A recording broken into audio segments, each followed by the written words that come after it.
નમસ્કાર મિત્રો, જય હિન્દ, જય ભારત, જય શ્રી કૃષ્ણ. સ્વાગત છે તમારું આપણી YouTube channel government pension salary ઇન્ફોન ન્યૂઝમાં.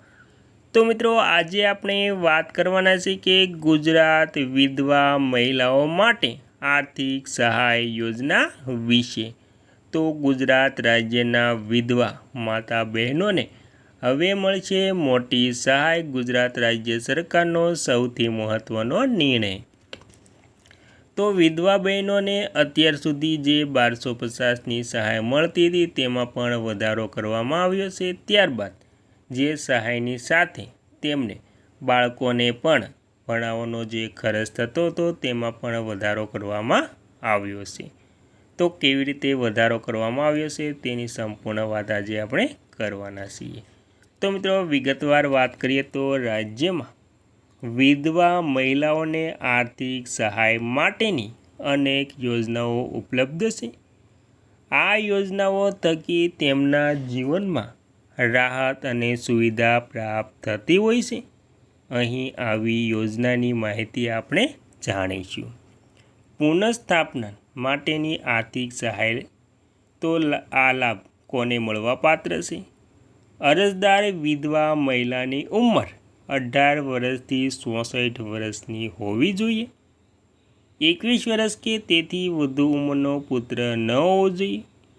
અરજદાર વ્યક્તિની વાર્ષિક આવક રૂપિયા 24,000થી વધુ ન હોવી જોઈએ.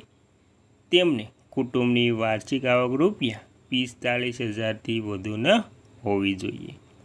21 વર્ષ કે તેથી વધુ ઉંમરનો પુત્ર હોય જે અસ્થિર મગજનો હોય અથવા તો 75%થી વધુ વિકલાંગતા ધરાવતો હોય અને બિન કમાવું હોય તો ગુજરાત રાજ્યના વતની હોવા જોઈએ. તો મિત્રો, આવી રીતે તમે વિધવા સહાય યોજનાનો લાભ પણ મેળવી શકો છો. તેમાં તમારી ઉંમરની વાત કરીએ તો તમારી ઉંમર 18 વર્ષથી 64 વર્ષ સુધીની હોવી જોઈએ. તો તમને આ યોજનાનો લાભ મળવાપાત્ર થશે. અને જે 21 વર્ષ ઉપરનો પુત્ર હોય તો તમને સહાય નહીં મળે. ત્યારબાદ મિત્રો, વાત કરીએ તો યોજના હેઠળ મળવાપાત્ર લાભ.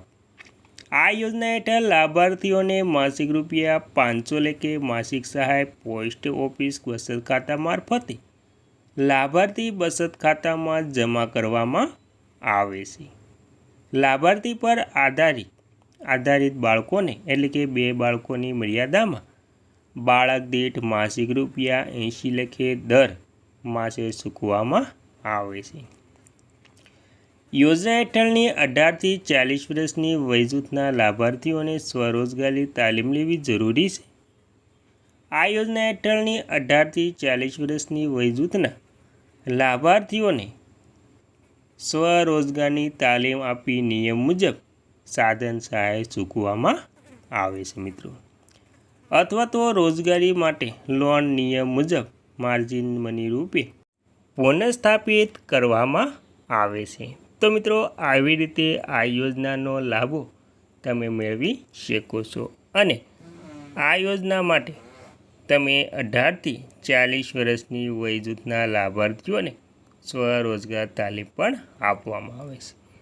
ત્યારબાદ 40 વર્ષથી વધુ અને 64 વર્ષની ઉંમર સુધીની વિધવાઓને જે યોજના હેઠળ અન્ય નિયમો અનુસાર પાત્રતા ધરાવતા હોય તો 64 વર્ષ સુધીની ઉંમર પૂરી થતાં વૃદ્ધ પેન્શન માટે નવી અરજી કર્યા સિવાય પાત્રતા ધરાવતા નિરાધાર વિધવા લાભાર્થીઓના કેસો જિલ્લા સમાજ સુરક્ષા અધિકારીશ્રીની જરૂરી ભલામણો સાથે સંબંધિત પ્રાંત અધિકારીશ્રીને મોકલે છે.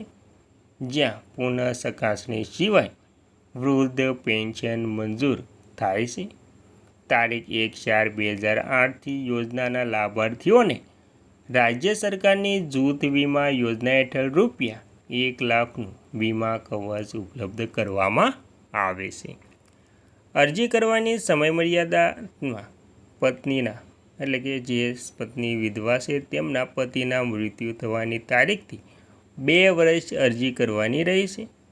પરંતુ ખાસ કિસ્સામાં કલેક્ટરશ્રી પાસેથી પણ દાખલો કઢાવવામાં આવે છે. ત્યારબાદ અરજીપત્રક સાથે સામેલ કરવાની માહિતી. અરજીપત્રક સંબંધિત પ્રાંત કચેરી, કલેક્ટર કચેરી, જિલ્લા સમાજ સુરક્ષા અધિકારી કચેરીથી વિનામૂલ્ય ફોર્મ મળે છે. અરજીપત્રક સાથે પતિના મરણનો દાખલો, આવકનો દાખલો, જમીન ધરાવતા હોય તો 7/12નો ઉતારો, અરજદારના બાળકોની ઉંમર પુરાવા દાખલો, અસ્થિર મગજ છે તેમનું વિકલાંગ બિનકમાવ પુત્ર હોય તો તેનું મેડિકલ પ્રમાણપત્ર, વિકલાંગ ઓળખ કાર્ડની ઝેરોક્સ નકલ. અરજીપત્રક ભરી જિલ્લા પ્રાંત અધિકારીની કચેરીને રજૂ કરવાનું રહેશે, જે પુરાવાના ચકાસણી યોગ્ય જણાય તો મંજૂર કરવાનો આદેશ આપશે. મિત્રો આ હતા અરજીપત્રક સાથે જોડવાના પુરાવા. તેમાં આપણે 7/12 જો જમીન ધરાવતા હોય તો જરૂરી પડશે, નહીં તો જરૂર પડશે નહીં. ત્યારબાદ પતિના મરણનો દાખલાની પણ ખાસ જરૂર પડશે. ત્યારબાદ આપણે અંતમાં જાણી લઈશું કે તાલીમ દ્વારા પુનઃસ્થાપન યોજના. તો યોજનાનો હેતુ રાજ્ય સરકારના સમાજ સુરક્ષા ખાતા હસ્તકની નિરાધાર વિધવાઓના પુનઃસ્થાપન માટે આર્થિક સહાય યોજના હેઠળ 18 થી 40ની ઉંમરના લાભાર્થીઓને તાલીમ આપી પુનઃસ્થાપિત કરવાના સઘન પ્રયત્નો રૂપે અમલી છે. લાભ કોને મળે? તો મિત્રો 18 થી 40 વર્ષની ઉંમરના લાભાર્થીઓને યોજનાનો લાભ મળી શકશે. નિરાધાર વિધવા સહાય યોજના હેઠળ સહાય મેળવતા હોવા જોઈએ. ટૂંકા ગાળાના સ્વરોજગારલક્ષી તાલીમ ટ્રેન્ડ સફળતાપૂર્વક પૂર્ણ કરવાનો રહેશે. સફળતાપૂર્વક તાલીમ પૂર્ણ કરનારા માનવગરિમા યોજનાના ધોરણે નિયમ મુજબ સઘન સહાય અથવા તો સ્વરોજગારી લોન માટે તેટલી જ સહાયની માર્જિન મની આપવામાં આવશે. સ્વરોજગારી માટે સાધન સહાય અથવા તો માર્જિન મની રૂપે ઉપરાંતની ખૂટતી રકમ તાલીમ સંસ્થા મારફતે બેંક લીકેજ દ્વારા પૂરી પાડવામાં સાધન પ્રયત્નો કરવામાં આવશે. એટલે કે જે રકમ તાલીમ સંસ્થા મારફતે બેંક લીકેજ દ્વારા પૂરી પાડવામાં સાધન સહાય પ્રયત્ન કરવામાં